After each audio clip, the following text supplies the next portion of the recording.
Hi friends, இன்றைக்கி பார்க்க போகிறது விநாயகர் சதுர்த்தி ஸ்பெஷல் பால் கொழுக்கட்டை தான். அது எப்படி செய்கிறதுன்னு பார்க்குறதுக்கு முன்னாடி நம்ம சேனலுக்கு சப்ஸ்கிரைப் பண்ணாதவங்களா சப்ஸ்கிரைப் பண்ணிக்கோங்க, லைக் பண்ணுங்கள், ஷேர் பண்ணுங்கள், கண்டிப்பாக பெல் பட்டனை கிளிக் பண்ணி வச்சுக்கோங்க. அப்போ தான் நம்ம போடுற வீடியோ முன்னாடியே வந்து உங்களுக்கு சேரும். இப்போ வாங்க வீடியோக்குள்ளே போகலாம். அனைவருக்கும் விநாயகர் சதுர்த்தி வாழ்த்துக்கள். இப்போ விநாயகர் சதுர்த்தி ஸ்பெஷலாக வந்து நம்ம பால் கொழுக்கட்டை எப்படி செய்கிறதுன்னு பார்க்க போகிறோம். அதுக்கு தேவையான மாவு 1 டம்ளர் அளவுக்கு நான் எடுத்திருக்கேன். அந்த மாவு நம்ம வீட்டில் அரைச்ச இடியாப்ப மாவு தான்.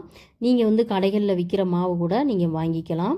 அதுக்கு தேவையான தண்ணி வந்து நான் வந்து அளவுகள் இல்லை, ஒரு குறிப்பிட்ட அளவு நான் கொதிக்க வச்சுருக்கேன். கூடவும் எடுத்துக்கலாம், குறைச்சும் எடுத்துக்கலாம்.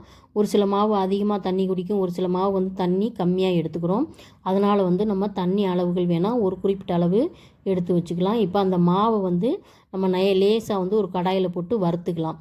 ஏன் வறுக்கிறோம் அப்படின்னாக்க, இந்த மாவில் இருக்க ஈரத்தன்மை போய் நல்லா ஸ்மூத்தாக மணலாக மாறும். அதுக்காக தான் வந்து நம்ம வறுக்கிறோம். அந்த வறுத்து செய்கிறதுனால இந்த பால் கொழுக்கட்டையாக இருந்தாலும் சரி, இடியாப்பமாக இருந்தாலும் சரி, கொழுக்கட்டையாக இருந்தாலும் சரி, நல்லா ஸ்மூத்தாக வீரல் விடாமல் வரும். அதுக்காக தான் நம்ம வந்து முக்கியமாக அந்த மாவை நல்லா வறுக்கிறோம். இது வறுக்கிறது எப்படின்னு கேட்டிங்கன்னா, இது என்ன பதம் அப்படின்னு கேட்டிங்கன்னா, இது பதம்லாம் ஒன்றுமே இல்லை, லேசாக சூடானா போதும். கைகளை வச்சு நீங்கள் தொட்டு பார்த்தா நல்லா சுட்டுச்சுனாலே கரெக்டான பதம். அப்படியும் இல்லைன்னா நீங்கள் எடுத்து இப்படி போட்டிங்கன்னா மணலாக விழுந்துச்சுனாலே கரெக்டான பதம், சூடாயிருச்சுன்னு அர்த்தம். இப்போ நம்ம இதை இறக்கி வச்சுக்கலாம். இறக்கி வச்சுக்கிட்டு இதுக்கு வந்து நம்ம கொஞ்சம் ஆறின உடனே நம்ம பிசைய ஆரம்பிச்சுக்கலாம். அதுக்கு முன்னாடி நம்ம வந்து தண்ணியை வந்து நல்லா கொதிக்க விட்டுணும். இதுக்கு பச்சை தண்ணியை வச்சு நீங்கள் கிளறக்கூடாது. அதனால் தண்ணி கொதிச்சுக்கிட்டு இருக்கட்டும். அதுக்கு முன்னாடி இன்னொரு பாத்திரத்தில் ஒரு 1/2 லிட்டர் பால், நல்ல க்ரீமி திக்கான பாலை வந்து நான் தண்ணி ஊற்றாமல் ஒரு பாத்திரத்தில் ஊற்றி நான் கொதிக்க வச்சுக்கிட்டு இருக்கேன். அது கொதிச்சுக்கிட்டு இருக்கட்டும். அதுக்கு முன்னாடி நம்ம வந்து இந்த மாவை நல்லா பிசைய நம்ம ஆரம்பிச்சிடுவோம். இப்போ நல்லா தண்ணி கொதிச்சிருச்சு. அந்த கொதித்த தண்ணியை இறக்கிக்கிட்டு அதை வந்து நம்ம மாவு பிசைவோம். இப்போ இந்த மாவில் வந்து ஒரு சிட்டிகை அளவுக்கு சால்ட்டு போட்டுக்கலாம். ஒரு 1/2 ஸ்பூன் அளவுக்கு நெய்யோ பட்டரோ சேர்த்துக்கலாம். நெய் பட்டர் எதுவும் இல்லைன்னா நல்லெண்ணெய் இருந்தால் ஒரு 1/2 ஸ்பூன் விட்டுக்கோங்க. இது ஏன் நம்ம நெய் எண்ணெய் விடுறோன்னா, அந்த மாவு இன்னும் ஸ்மூத் ஆகுறதுக்காக தான் இந்த நெய்யை எண்ணெய் விடுறோம். இப்போ வந்து நம்ம பாத்திரத்தில் அந்த தண்ணியை வந்து ஒரு டம்ளரில் எடுத்து ஒரு கரண்டியால் கிளறிக்குங்க. ஏன்னு கேட்டிங்கன்னா, தண்ணி நல்லா கொதித்த தண்ணின்றனால கரண்டியால் நல்லா கிளறிக்குங்க. எல்லா மாவுலேயும் தண்ணி படுற மாதிரி நல்லா கிளறி எடுத்துகிட்டு வச்சுட்டு கொஞ்சம் லேசாக ஆறினோடனே கை பொறுக்கிற சூடு வந்தோடனே கைகளால் நல்லா சப்பாத்தி மாவு நல்லா பிசைவும் இல்லையா ஸ்மூத்தாக, அது மாதிரி சப்பாத்தி மாவு மாதிரி பிசைஞ்சு எடுத்து வச்சுக்கலாம். இப்போ பாருங்கள், நல்லா கிளறியாச்சு. எல்லா மாவுலேயுமே வந்து தண்ணி பட்டுருச்சு, ஈரமாக இருக்குது. இப்போ வந்து அது ஆறின பின்னாடி கை பொறுக்கிற சூடு வந்தோடனே நான் வந்து இப்போ பிசைறிக்கிட்டு இருக்கேன் பாருங்கள். சப்பாத்தி மாவு மாதிரி நல்லா உருண்டையாக நல்லா ஸ்மூத்தாக இருக்குது பாருங்கள். இப்படி நம்ம தேய்ச்சி வச்சுக்கிட்டு நம்ம இந்த கொழுக்கட்டை, பால் கொழுக்கட்டை எது செஞ்சாலும் சூப்பராக இருக்கும். விரிசலே விடாது. அதுக்காக தான் நம்ம வந்து இந்த மாதிரி பிசைறோம். இப்போ வந்து நம்ம உருண்டைகளை திரட்டிக்கலாம். அந்த பால் கொழுக்கட்டைக்கு தேவையான உருண்டைகளை திரட்டிக்கலாம்.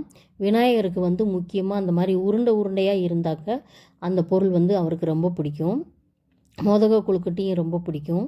அவர் வந்து நம்ம வீட்டு சின்ன பிள்ளைங்க மாதிரி, அவரும் வந்து ஒரு குழந்தை மாதிரி தான். நம்ம எண்ணெய் எப்படி வச்சு சமையல் பண்ணி வச்சு நம்ம நிவேதனம் பண்ணி சாமி கும்பிட்டாலும் அதை ஏற்றுக்குவார். அதுக்காக தான் இப்போ நான் வந்து விநாயகர் ஸ்பெஷலாக வந்து பால் கொழுக்கட்டை செஞ்சு காமிச்சிக்கிட்டு இருக்கேன். இப்போ எல்லாமே உருண்டைகளாக ஊட்டிட்டேன். ஒரு சிலது வந்து யானை முகத்தோனுக்கு வந்து யானை தந்தொன்று இருக்குது இல்லையா, அதனால் வந்து நீட்டாகவும் நான் பண்ணி உங்களுக்கு காமிச்சிக்கிட்டு இருக்கேன். நீட்டாக குச்சியாகவும் செஞ்சு போட்டு நான் வந்து பால் கொழுக்கட்டை செய்ய போகிறேன். இப்போ வந்து பால் கொழுக்கட்டைக்கு தேவையான பால் வந்து நல்லா கொதிச்சுக்கிட்டு இருக்குது. நல்லா கொதித்த பின்னாடி தான் பால் காயாமல் போட்டுறக்கூடாது. இந்த உருண்டைகளை நல்லா பால் காஞ்ச பாலில் தான் நம்ம வந்து இந்த உருண்டைகளை போடணும். அப்போ தான் வந்து அந்த பால் வந்து வீசாமல் இருக்கும், அந்த க்ரீமித்தன்மை அந்த வரும். இப்போ நல்லா பால் நல்லா கொதித்து நல்லா ஆடை கட்டிச்சு பாருங்கள். சுற்றிலும் உங்களுக்கு தெரியும், பார்த்தாலே நல்லா ஆடை கட்டியிருக்கு, திக்காயிருச்சு பால். இந்த ஸ்டேஜில் வந்து நம்ம உருட்டி வச்சுருக்க உருண்டைகளை நம்ம போட்டுக்கலாம். நீங்கள் அப்படியே தட்டோடு தட்டி விட்டிங்கன்னா ஒரே இடத்துல உருண்டையாக நிண்டிக்கிறோம். நம்ம அதை கிளறுனா கூட எடுக்க முடியாது. அதனால் ஒன்றா போட்டுட்டு அப்புறமா லாஸ்ட்டாக கொஞ்சம் எல்லா உருண்டைகளையுமே போட்டுருங்க. இப்போ உருண்டைகள் எல்லாமே வந்து கீழே அடியில் இருக்கும். ஏன்னு கேட்டிங்கன்னா, அது வேகாதனால அடியில் இருக்கும். வெந்த உடனே மேலே நல்லா மிதந்து வந்துடும். மேலே பாலுக்கு மேலே உருண்டையாக தெரியும் உங்களுக்கு வெந்த உடனே. அதுதான் உங்களுக்கு கரெக்டான பதம். நல்லா வெந்துக்கிட்டு இருக்கட்டும். வெந்த பின்னாடி நம்ம அடுத்தடுத்த வேலைகளை பார்க்கலாம். இப்போ பார்த்தீங்கன்னா தெரியும், உருண்டைகள்லாம் மேலே வந்துருச்சு. இப்போ கரெக்டாக வெந்துருச்சுன்னு அர்த்தம். இந்த ஸ்டேஜில் வந்து இதுக்கு தேவையான ஏலக்காய் பொடி வந்து நம்ம வீட்டிலே செஞ்சு வச்சுருக்கோம். ஒரு 1/2 ஸ்பூன் போட்டுக்கலாம். அதுக்கப்புறம் இதுக்கு தேவையான சர்க்கரை, இதுக்கு வந்து நாட்டு சர்க்கரையும் போட்டுக்கலாம், வெல்லமும் போட்டுக்கலாம். கொஞ்சம் கலர் சேஞ்ச் ஆகும். பால் கொழுக்கட்டைன்றனால வெள்ளையாக இருக்கணும் அப்படின்றனால நான் வெள்ளை சர்க்கரை வந்து ஒரு அரை கப்பு அளவுக்கு எடுத்திருக்கேன். அரை கப்புனா ஒரு அரை டம்ளர் அளவுக்கு எடுத்திருக்கேன். 1 டம்ளர் மாவுக்கு அரை டம்ளர் சர்க்கரை எடுத்திருக்கிறேன். இது கரெக்டாக இருக்கும். இன்னி ரொம்ப தித்திப்பாக வேணும் அப்படின்னாக்க 3/4 டம்ளர் கூட எடுத்துக்கலாம்.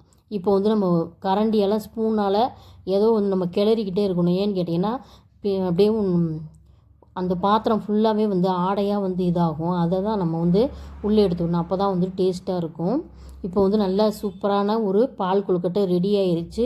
விநாயக பெருமானுக்கு பிடித்தமான பால் கொழுக்கட்டை ரெடி ஆயிருச்சு. நீங்களும் இதே மாதிரி செஞ்சு விநாயகருக்கு படைச்சி சாமி கும்பிடுங்க. வேண்டிய வரங்களை வேண்டி பெற்றுக்கோங்க விநாயகர்கிட்ட.